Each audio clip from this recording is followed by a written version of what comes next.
পাবনার চাটমোহর উপজেলার মথুরাপুর ইউনিয়ন পরিষদের চেয়ারম্যান শাহ আলমের অপসারণের দাবিতে বিক্ষোভ ও মানববন্ধন করেছে এলাকাবাসী। সোমবার দুপুরে পরিষদের সামনে বিক্ষোভ ও মানববন্ধন অনুষ্ঠিত হয়।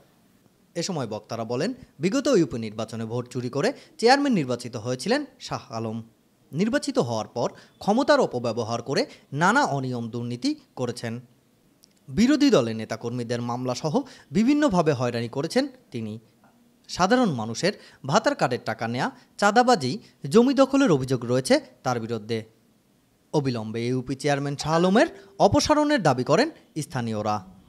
এ সময় বক্তব্য দেন আবু হানিফ, জাহাঙ্গীর আলম, সোহেল, আকাশ সহ আরও অনেকে।